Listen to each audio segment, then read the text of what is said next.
श्री कुंज बिहारी श्री हरिदास। भक्तों, आज हम आपको विदुरानी और विदुर जी का प्रसंग सुनाने जा रहे हैं, जब भगवान श्री कृष्ण उनके घर में आकर भोजन ग्रहण करते हैं। श्रीमद् भागवत जी में यह कथा इस प्रकार आती है।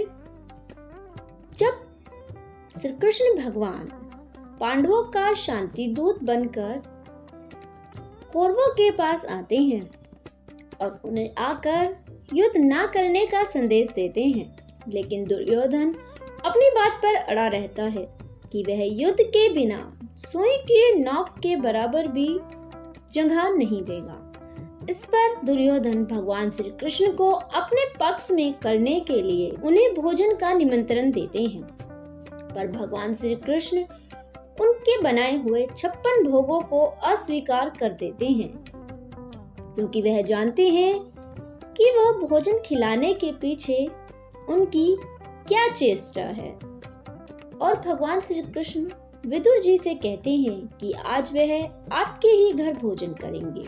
विदुर जी यह सुनकर सोचते हैं कि जल्दी जल्दी से घर जाकर विदुरानी को यह संदेश देता हूँ कि आज द्वारकाधीश हमारे घर भोजन करने के लिए आ रहे हैं। लेकिन भगवान श्री कृष्ण विदुर जी के घर पहुंचने से पहले ही उनके घर पहुंच जाते हैं और जाकर उनका दरवाजा खटखटाते हैं और विदुरानी जी को आवाज लगाते हैं।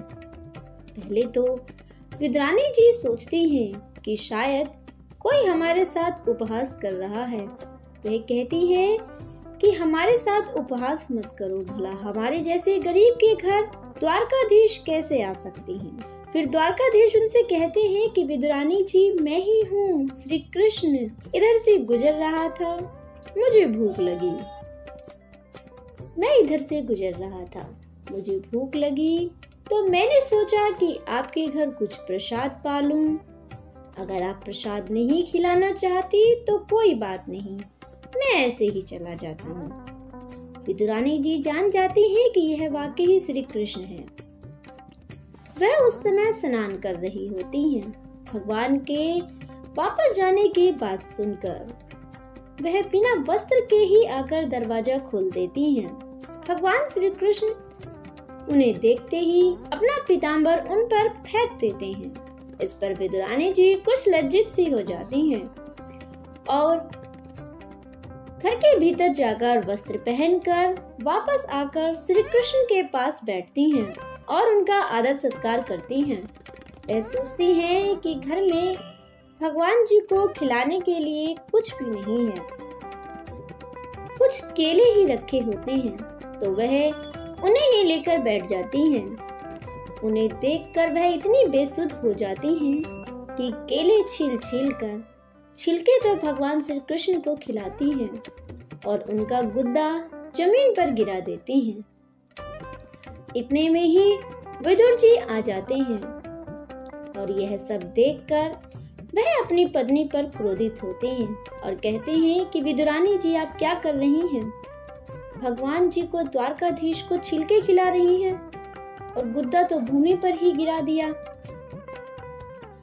तब वह भगवान जी को केले छीलकर और उनका गुद्दा खिलाने लगते हैं। भगवान वह गुद्दा खा तो लेते हैं, लेकिन विदुर जी से कहते हैं कि विदुर जी, जितना स्वाद उन केलों के छिलके में था, इतना स्वाद इस केले के गुद्दे में नहीं आ रहा है। उस केले के छिलकों में विदुरानी जी का प्रेम बहुत ज्यादा था और इस गुद्दे में बहुत कम है। उसके बाद वे भगवान श्री कृष्ण को साग आदि से भोजन कराते हैं और भगवान श्री कृष्ण दुर्योधन के 56 भोग छोड़कर विदुर जी के घर केले के छिलके का और साग का भोग लगाते हैं और भोग लगाकर फिर द्वारका वापस जाते हैं। इधर विदुरानी जी अपने मन में यह सोच रही होती हैं कि काश मैं इन हाथों को ही काट डालूं, जिन्होंने गुद्दा तो फेंक दिया और भगवान को छिलका खिला दिया। धन्य है विदुर और विदुरानी और धन्य है उनकी भक्ति। भगवान श्री कृष्ण वाकई ही भक्तों के वश में होते हैं। प्रेम से वो जो भी उनको भोग लगाते हैं वह उन्हें खा ही लेते हैं। ऐसा ही है भक्त और भगवान का प्रेम। इस कथा को हम यहीं विश्राम देते हैं। ऐसे ही और वीडियो देखने के लिए हमारे चैनल को सब्सक्राइब करें। वीडियो अच्छी लगे तो उसे लाइक करें, शेयर करें और कमेंट में जय श्री कृष्णा जरूर लिखें। आपका दिन मंगलमय हो।